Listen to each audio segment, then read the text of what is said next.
Welcome back to Basement Integrity Podcast by IC Reno. Last time we did a deep dive into how Toronto's aging sewers are causing some serious basement issues. Yeah, that was a big one. And today, we're tackling something maybe even more common, definitely a huge headache for homeowners. The mysterious basement leak. It happens everywhere, doesn't it? Right. Old Victorians in the annex, new condos, bungalows out in East York. Wait, it doesn't seem to matter. That surprise puddle shows up. It really does. It's a universal panic moment for homeowners. Yeah. So our mission today really is to get past just, mopping it up. We want to solve the mystery, figure out the real causes. And then talk about actual solutions, right? Things tailored for Toronto's unique climate. Exactly. Proven solutions that we use every day. Understanding why it's happening is always the first step. Okay, so let's dig into those usual suspects then. Why do Toronto basements leak so often? What's going on down there? Well, the biggest culprit we see day in and day out has to be cracks in the foundation itself. Okay, makes sense. Like breaches in the castle wall, letting the enemy water in. That's a good way to put it. And here in Toronto, it's really amplified by the ground freezing and thawing. It happens like clockwork every year. That puts a ton of stress on the concrete. That freeze-thaw cycle. It's brutal. It really is. Think about how water expands when it freezes. Now imagine that happening in the soil right up against your foundation wall. It pushes, it strains. And eventually, something's got to give. Tiny cracks appear. Exactly. And we always warn people, don't ignore those tiny cracks. They might seem like nothing, but they escalate fast. Right. Like a small pothole on the Gardner, you ignore it, and suddenly it's a crater swallowing cars. Precisely the idea. That small crack is just the beginning. Water gets in, freezes again, makes it bigger. It's a cycle. Okay, so cracks are suspect number one. What's next on the list? Suspect number 2 is poor drainage. This is like rolling out the red carpet for water straight to your foundation. Yeah. We've all seen those heavy rains where the streets practically turn into rivers. Mm-hmm.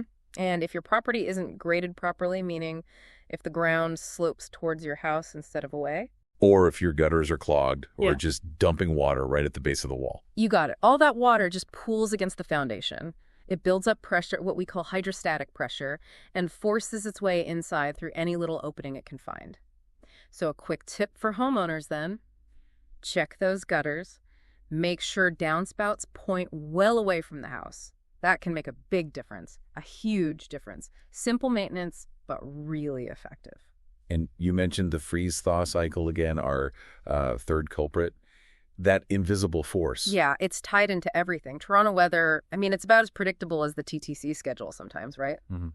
True enough. So that constant freezing and thawing we talked about, it doesn't just create cracks. It also makes the soil expand and contract, putting enormous cyclical pressure on the foundation walls. So even if you don't have obvious cracks yet, that pressure is still working on the foundation. Absolutely. It weakens it over time, makes it more susceptible to cracking later, especially when the spring thaw comes and all that trapped moisture gets released. Okay. Is there anything proactive people can do about that, specifically? Well, this leads into solutions, but exterior waterproofing is sort of the ultimate defense here. It's like giving your house a really good, warm, waterproof coat to wear against those harsh Toronto winters. All right, that makes sense. So we've identified the main culprits: foundation cracks, poor drainage, and that relentless freeze-thaw cycle. Let's shift gears then. What are the effective fixes, solutions that actually work here? Okay, solutions. Let's start with the gold standard, as we sometimes call it, exterior waterproofing, the full guard. Right. This is the one where you have to dig all the way around the foundation down to the footing. Yeah. It sounds intense Mm-hmm. and probably pricey. It is more involved, yeah, and it's an investment.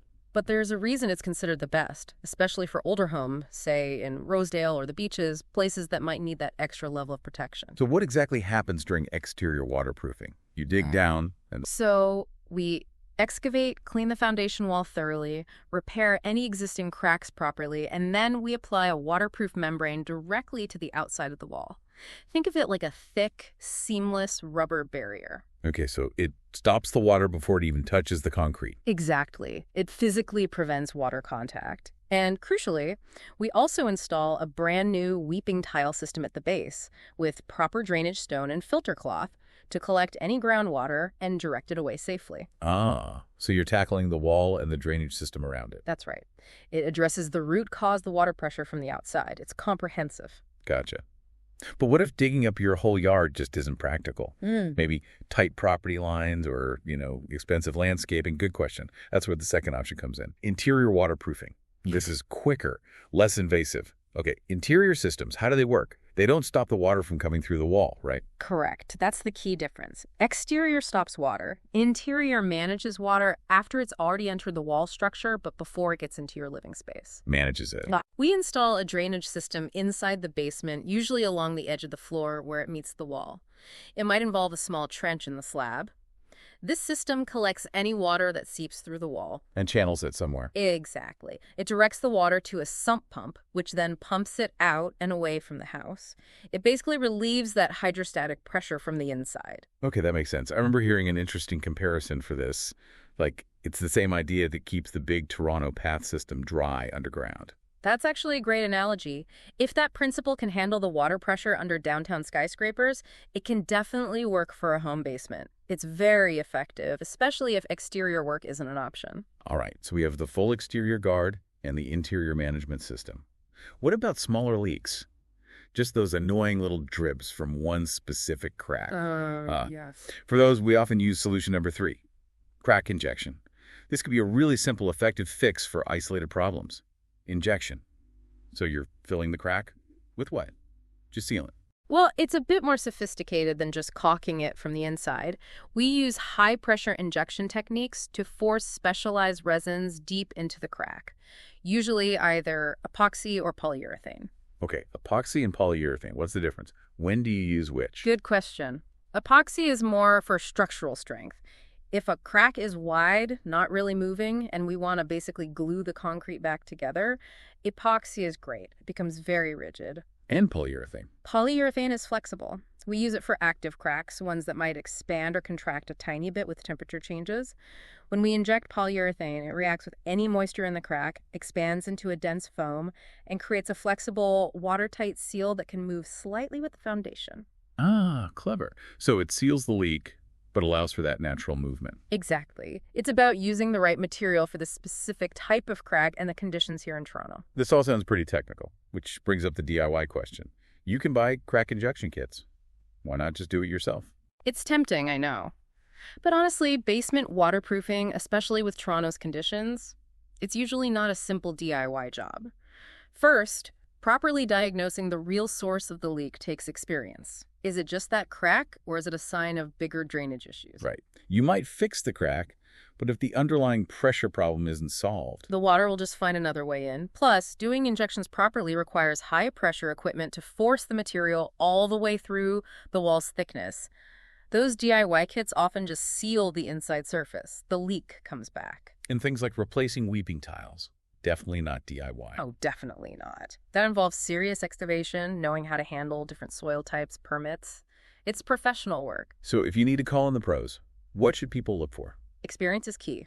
Look for a company with a solid track record, specifically working right here in the Toronto area. They need to understand our soil, our climate, those freeze-thaw cycles. Check reviews, ask for references. Yeah. The usual due diligence, absolutely. And, very important, make sure they offer a strong warranty on their work.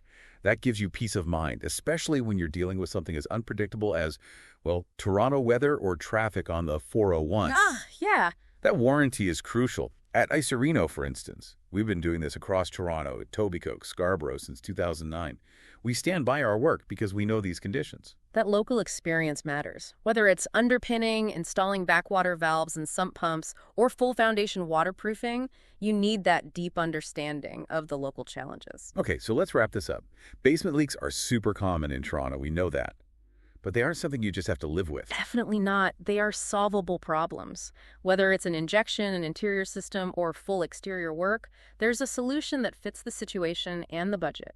Calling in experienced professionals is usually the smartest move. Right. Don't let a leak that seems maybe manageable now compromise the long-term health, safety, and warmth of your home. Getting it fixed properly is really an investment in stability. And maybe a final thought for people to consider. If your Toronto home is, say, over 40 years old, even if you don't see a leak right now, think about the age of those original weeping tiles buried down there.